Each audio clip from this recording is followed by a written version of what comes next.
Good morning everybody. कैसे आप सब लोग? I hope everybody is happy, everybody is safe at your homes. Dear students, once again welcome in my YouTube channel.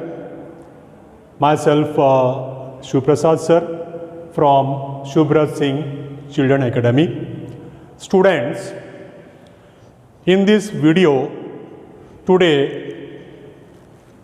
we are going to learn in 11th economics our chapter number 2. Actually many a times when I say that chapter number so and so, few students get confused, because what happens in your textbook units are given over there. So let's discuss about your textbook. First of all, your entire syllabus is divided into two parts, part A and part B. Total there are 7 units. In part A 3 units are there, and in part B total 4 units are there. So like this, total 7 units in your 11th economics syllabus. It is clear to all of you. Now, if you have watched my earlier videos, then you must have come to know that I have started the part B of your syllabus. Part B मैंने शुरू किया है आपके 11th economics के syllabus में. उस part B का नाम है इंट्रोडक्टरी माइक्रो इकोनॉमिक्स, या फिर ऐसा भी बोल सकते हैं introduction of micro economics, MI micro economics. ये पार्ट बी है आपका. पार्ट बी में यूनिट 5, एक्चुअली पार्ट बी का जो शुरुआत हो रहा है वो यूनिट 4 से हो रहा है. तो यूनिट 4 हमने ऑलरेडी कंप्लीट कर लिया है और उसमें यूनिट 5 स्टार्ट हुआ है. तो आइदर आप उसको यूनिट वाइज बात करें, because in part B there are total 4 units. तो चाहे इसको यूनिट वाइज बोलें या फिर चैप्टर वाइज बोलें कि पार्ट बी में second chapter, because part B में पार्ट बी का शुरुआत कहाँ से हो रहा है? यूनिट नंबर 4 से. तो यूनिट नंबर 4 ये फर्स्ट हो गया, यूनिट नंबर 5 ये सेकेंड हो गया. तो मैंने यहाँ पे लिखने का टाइम पे दोनों चीज़ लिखा हुआ है, चैप्टर नंबर 2 यूनिट 5, और ये चल क्या रहा है आपका part B, that is introductory micro economics. तो अब तो कंफ्यूजन नहीं होना चाहिए किसी को. एनीवे, अब आगे की कहानी. हमारा जो ये यूनिट 5 है उसका नाम है consumers equilibrium and demand. Consumers equilibrium and demand. Earlier videos आपने देखे होंगे तो आपको समझ में आया होगा कि उसमें मैंने अभी तक exceptions of law of demand ये कवर किया है. Exceptions of law of demand यहाँ तक हमारा लर्न करके हो गया था.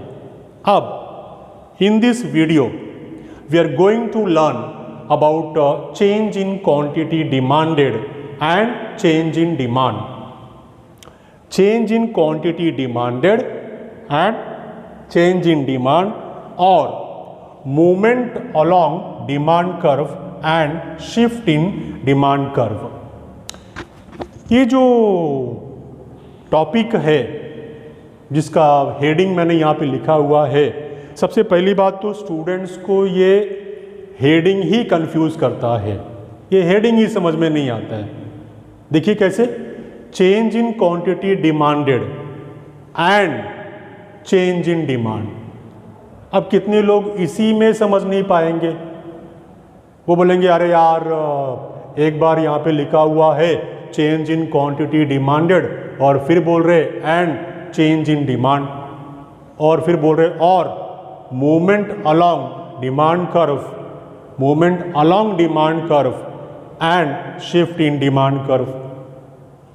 तो कुछ लोग तो ये सुन के, ये रीड करके ही कंफ्यूज हो जाते हैं। डियर स्टूडेंट्स, इतना कुछ भी कंफ्यूज होने की ज़रूरत नहीं है। जैसे बता रहा हूँ, समझते जाइए, सुनते जाइए, एकदम इजी हो जाएगा। जैसा हमारा ये फर्स्ट वन है, first part, change in quantity demanded. तो इसको आप बोलिए चेंज इन डिमांड। ये जो सेकेंड पार्ट है, movement along demand curve and shift in demand curve, इसको आप बोलिए इंक्रीज और डिक्रीज इन डिमांड। जैसे बता रहा हूं वैसे ही ध्यान में रखिए। जो फर्स्ट पार्ट है इसको आप बोलेंगे चेंज इन डिमांड, और इसको आप बोलेंगे इंक्रीज और डिक्रीज इन डिमांड। एक बात। दूसरी बात, this one, the first part, it is due to change in price, due to change in price. और जो सेकेंड पार्ट है, it is due to change in other factors, due to change in other factors. Students, सबसे पहले तो ये heading समझ में आनी चाहिए जो मैंने अभी बताया। मैंने आपको बोला टू द पॉइंट कि इसको आप बोलिए चेंज इन डिमांड, और ये जो सेकेंड पार्ट है इसको आप क्या बोलेंगे, इंक्रीज और डिक्रीज इन डिमांड।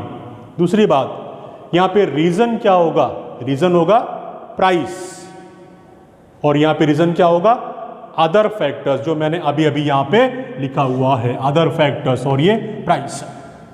इनफैक्ट अगर देखा जाए तो ये दोनों भी केसेस में डिमांड या तो इंक्रीज होगा या फिर डिक्रीज होगा। मतलब ये जो बोला है change in quantity demanded and change in demand, यहाँ पे भी डिमांड या तो राइज होगा या फिर फॉल होगा, या तो इंक्रीज होगा या फिर डिक्रीज होगा। और यहाँ पे भी सेम बात होगा, या तो राइज होगा या फिर फॉल होगा, या फिर इंक्रीज होगा या फिर डिक्रीज होगा। एक्चुअली होता क्या है कि एनसीईआरटी का जो टेक्स्ट बुक है एज वेल एज जो रेफरेंस बुक है, उसमें दोनों भी जगह पे ये दोनों भी वर्ड यूज किया है। क्या, जो मैंने बोला राइज और फॉल, इंक्रीज और डिक्रीज, दोनों भी यूज किया है। मतलब कहीं कहीं पे बोला है राइज, कहीं कहीं पे बोला है इंक्रीज, कहीं कहीं पे बोला है फॉल, कहीं कहीं पे बोला है डिक्रीज। अब इनका मीनिंग अगर देखा जाए तो मीनिंग इज सेम। राइज होना मतलब क्या, इंक्रीज होना, फॉल होना मतलब क्या, डिक्रीज होना। तो ये वर्ड्स में ही स्टूडेंट्स फंस के रह जाते हैं। जैसा बोलते हैं ना वो चक्रव्यूह,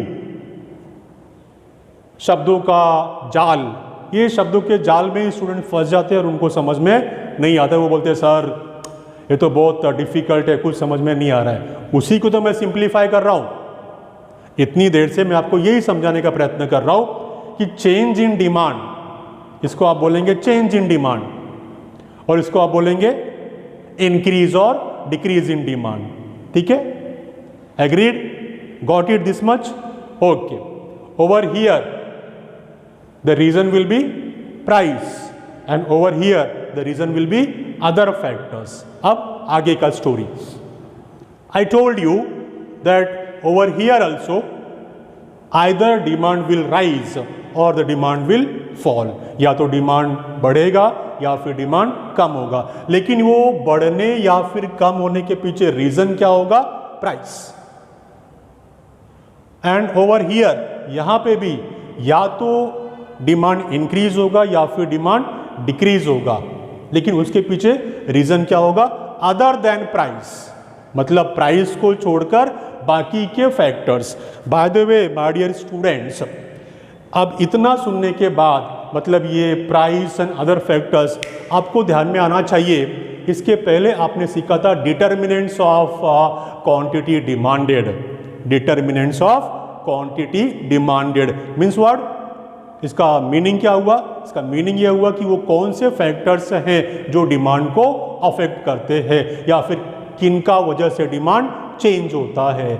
हमने सेपरेट वीडियो इसके ऊपर बनाया हुआ है, इसके ऊपर सेपरेट वीडियो हमने बनाया है, आपने वो देखा भी होगा, समझा भी होगा आपको, ऐसा मैं एक्सपेक्ट कर रहा हूँ। फिलहाल एक बार फिर से मैं समराइज कर रहा हूँ। डिटर्मिनेंट्स ऑफ डिमांड, इसमें फर्स्ट फैक्टर हम लोग प्राइस लेते हैं, उसके बाद नंबर ऑफ फैक्टर्स है उसमें, मतलब प्राइस के अलावा अदर फैक्टर्स से फॉर एग्जांपल इनकम है, टेस्ट है, हैबिट्स है, प्रेफरेंसेस ऑफ द कंज्यूमर है, इनकम है, फैशन है, number of factors are there other than price which affect the demand.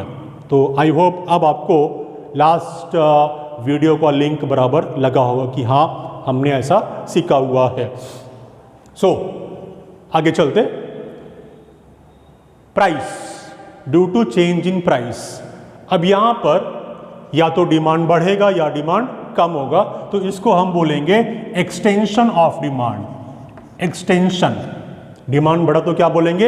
Extension of demand, और अगर डिमांड कम हुआ तो क्या बोलेंगे? Contraction of demand. एक्सटेंशन मतलब बढ़ना, कॉन्ट्रैक्शन मतलब कम होना। Over here in case of when the demand increase or decrease due to other factors, तो यहाँ पे बोलेंगे, समझो अगर डिमांड बढ़ रहा है तो उसको हम लोग बोलेंगे इंक्रीज इन डिमांड, और डिमांड कम हो तो क्या बोलेंगे? Decrease in demand. Increase in demand and decrease in demand. तो सबसे पहले तो ये जो बेसिक्स है ये क्लियर आपको होना चाहिए। क्या? Once again I am going to summarize. Change in quantity demanded and change in demand due to change in the price of the commodity. Either there will be extension of demand or there will be contraction of demand. Extension का मतलब या तो demand बढ़ेगा या फिर demand कम होगा। Got it? Next one. Movement along demand curve and shift in the demand curve. Reason will be other factors, means other than price. या तो डिमांड बढ़ेगा या फिर डिमांड कम होगा, उसको हम लोग क्या बोलेंगे? इंक्रीज इन डिमांड अगर बढ़ा तो, और फॉल हुआ तो decrease in demand. So I hope ये हेडिंग आपको क्लियर है। Got it everybody? Okay, thank you very much. अब आगे हम लोग ये केसेस सीखने जा रहे हैं। क्या? extension of demand and contraction of demand, then increase in demand and decrease in demand, ऐसा 4 cases which we are going to learn. by the way ये चारों अलग नहीं है, ये इसी का आगे का स्टोरी है, मतलब इसी का आगे हम लोग सीखने जा रहे हैं। Extension, contraction and then increase decrease. Okay, let's learn.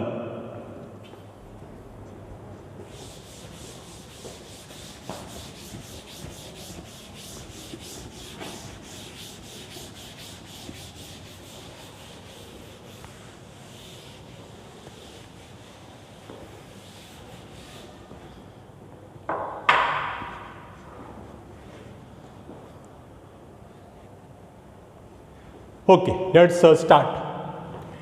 Extension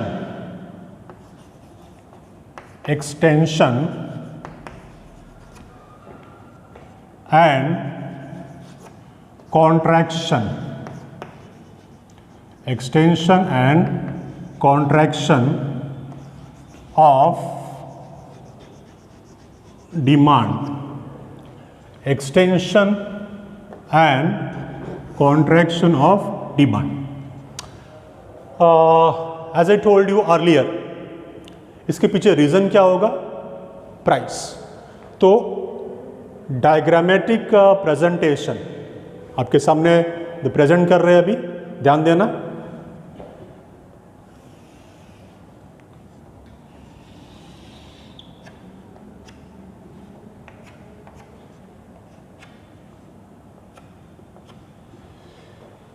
ये हमारा OY एक्सिस और ये OX एक्सिस। OY एक्सिस पे हमने लिया प्राइस, तो यहां पे लिख दिया प्राइस। ओ एक्स एक्सिस पे हमने लिया क्वांटिटी डिमांडेड, क्वांटिटी डिमांडेड।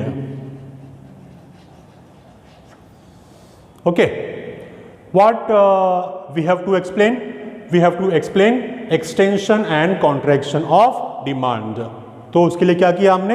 ये डायग्रामेटिक प्रेजेंटेशन करने जा रहे हैं। सबसे पहले एक्सिस ड्रॉ कर लिया, ये ओ वाई एक्सिस और ये ओ एक्स एक्सिस।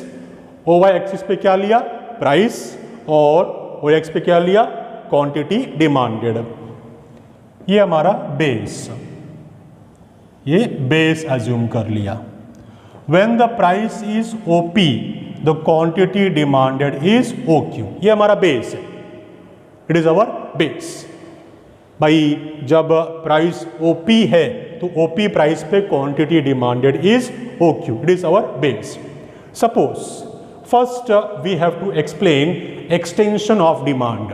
पहले हमको एक्सप्लेन करना है एक्सटेंशन ऑफ डिमांड। तो चलो यहां पे लिख देते हैं एक्सटेंशन, एक्सटेंशन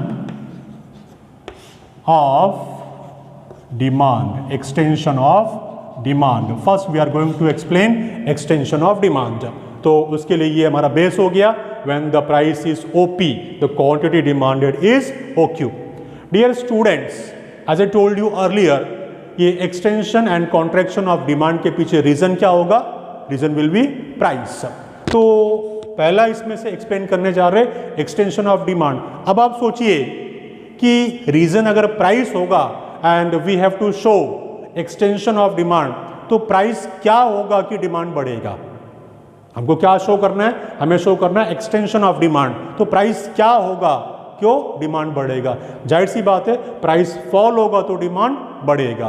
तो अभी राइट नाउ प्राइस है कितना?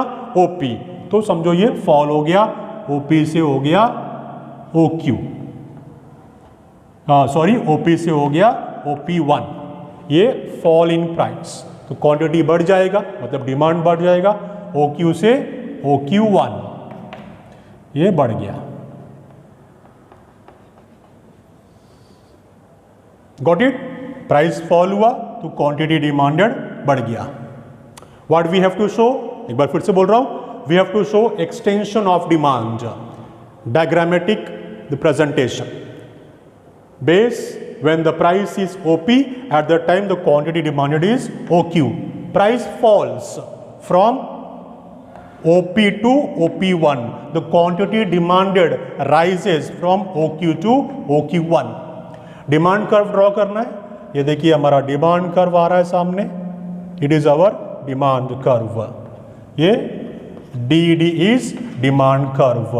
ये पॉइंट को आप नाम दे सकते हैं, समझो इसको नाम दे दिया A और B। तो ये जो है it is showing that extension of demand from A to B is showing extension of demand.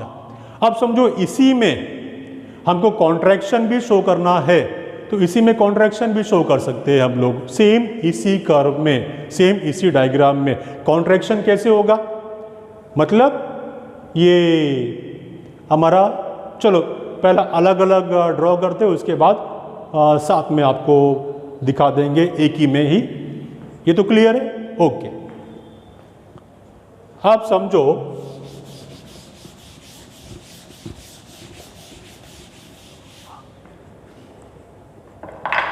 हमको शो करना है contraction of demand, contraction of demand. Show कैसे करेंगे? सेम, सबसे पहले आप बेस लेंगे हम लोग,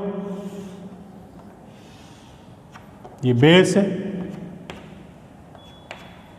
क्या बेस था? When the price is OP the quantity demanded is OQ। ये हमारा बेस हो गया। As I told you earlier, it is OY axis, it is OX axis. यहाँ पे प्राइस है और यहाँ पे quantity demanded, quantity demanded. Okay, ये बेस है। शो क्या करना है? कॉन्ट्रैक्शन ऑफ डिमांड, मतलब डिमांड कम होना। तो डिमांड कब कम होगा? जब प्राइस बढ़ेगा। अभी प्राइस है कितना? अभी प्राइस है ओपी, तो समझो ये ओपी से OP1 हो गया। Rise in price, price rise हुआ, क्वांटिटी डिमांडेड ये कम हो जाएगा। अभी है कितना? अभी ये OQ है, तो OQ से कम है, मतलब ये OQ1 हो गया। प्राइस बढ़ गया, क्वांटिटी डिमांडेड ये कम हो गया। ये प्राइस बढ़ गया और ये क्वांटिटी डिमांडेड कम हो गया। ये हमारा डिमांड कर्व ऐसा हम ड्रॉ कर देंगे।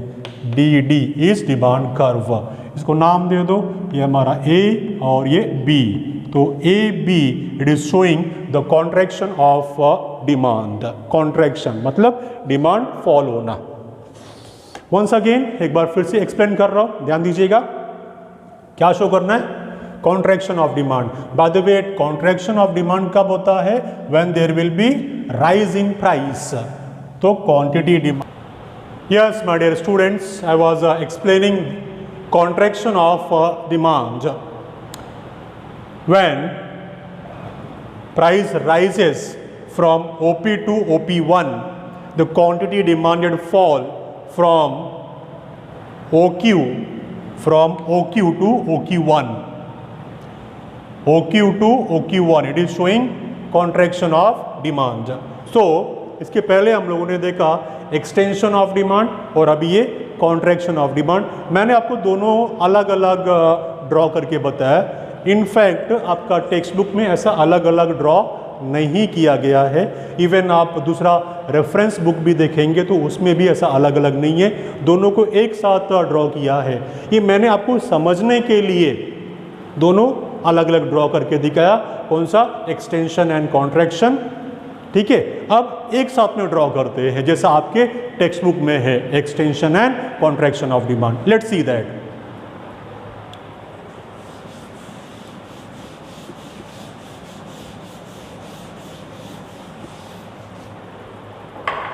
एक्सटेंशन एंड कॉन्ट्रैक्शन दोनों एक साथ में।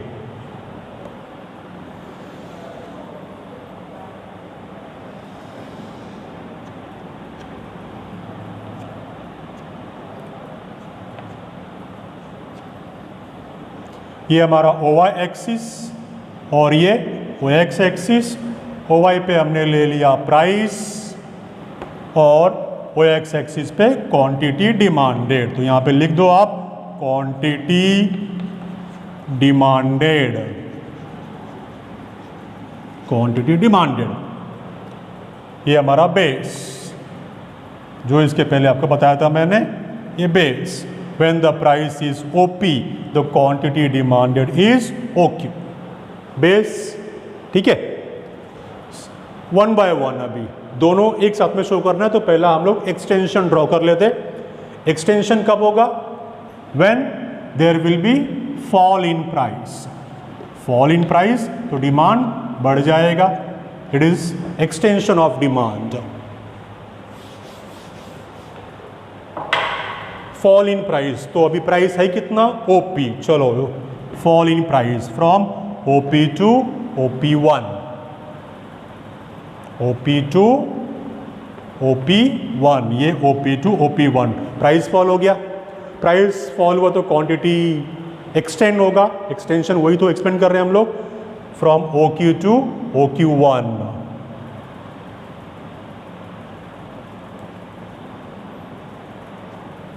OQ to OQ1। अब ये एक्सटेंशन हमने शो कर दिया, ये प्राइस फॉल हुआ और क्वांटिटी ये बढ़ गया, extension. Now what is that? Contraction. Contraction of demand वो कब होगा? When there will be rise in price, the quantity demanded will fall. ये क्या है? Extension. Fall in price, demand extend हो गया। What is this? This is contraction of demand. Price rise हुआ तो डिमांड में कॉन्ट्रैक्शन हो गया, मतलब डिमांड फॉल हो गया। सो प्राइस राइज, अभी है कितना? बेस कितना है? OP, तो OP से OP2। आपको कंफ्यूजन ना हो इसलिए मैं इसको नाम दे रहा हूँ OP2। प्राइस राइज हो गया। तो बाय द वे इसके पहले ये थोड़ा सा मिस्टेक हो गया हमारा, डिमांड को राइज करना था, मैंने बाय मिस्टेक आपको फॉल्स यहाँ पे शो कर दिया था, दैट प्राइस फॉल हुआ तो डिमांड ये आपका राइज हो गया from OQ to OQ1। It is clear now, OQ to OQ1 ये प्राइस फॉल हुआ तो डिमांड बढ़ गया। Okay, now what we have to show, contraction of demand, price rise हुआ फ्रॉम OP टू OP2, तो quantity demanded ये fall हो गया, contraction from OQ to OQ2, ये OQ2, तो लाइक दिस।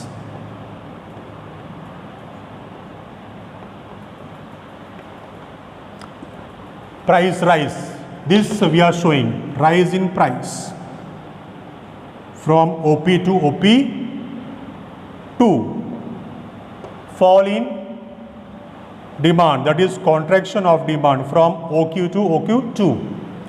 now अब ये दोनों एक साथ में शो कर रहे हैं हम लोग, हमारे सामने 3 पॉइंट दिखाई दे रहे हैं, एक ये दूसरा और ये तीसरा, ये तीनों को टच करते हुए हम लोग डिमांड कर्व ड्रॉ कर देंगे। ये मैं हाथ से ड्रॉ कर रहा हूँ, आप जब भी घर पे ड्रॉ करेंगे तो आप स्केल पेंसिल से ड्रॉ करेंगे। ये हमारा डिमांड कर्व, ये demand curve, it is a DD curve, that is demand curve. देखिए एक ही में दोनों बता रहे, एक्सटेंशन, अब एक्सटेंशन कहाँ पे हो रहा है, मतलब डिमांड कहाँ पे बढ़ रहा है, दिस वन। चलो इसको नाम दे दो, सपोज आपने बोला A, B एंड C। तो अगर आपको बोलना हुआ एक्सटेंशन ऑफ डिमांड, तो ये एक्सटेंड हो रहा है इतना, B to A, it is showing extension of demand, extension of demand, extension of demand. और ये जो है B to C, it is showing contraction of demand. बाद में यहाँ पे अगर एरो शो करेंगे तो जल्दी समझेगा आपको, ये एक्सटेंशन हो रहा है और ये कॉन्ट्रैक्शन हो रहा है, it is contraction of demand, contraction of demand. Got it? एक साथ में मैंने बताया आपको, एक्सटेंशन एंड कॉन्ट्रैक्शन पूरा एक ही डायग्राम में। एक बार फिर से समराइज कर रहा हूँ, हो सकता है कुछ लोगों ने ध्यान नहीं दिया होगा। So once again I am going to summarize this.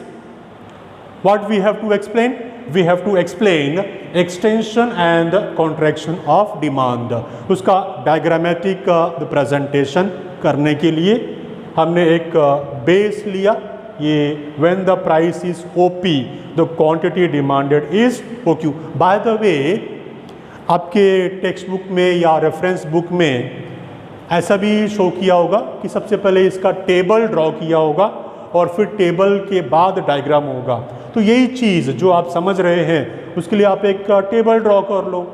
मैंने यहाँ पे OP1 OP2 बोला हुआ है, आपको चाहिए तो आप इनको नंबर आप दे दो 1 2 3 4 like this, as you wish.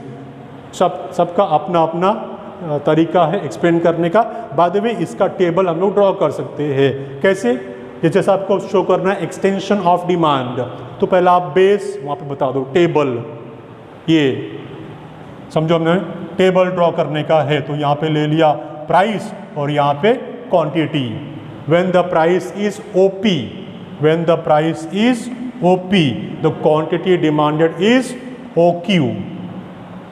ये मैं क्या बता रहा हूँ, टेबल, कैसा आप टेबल ड्रॉ करेंगे।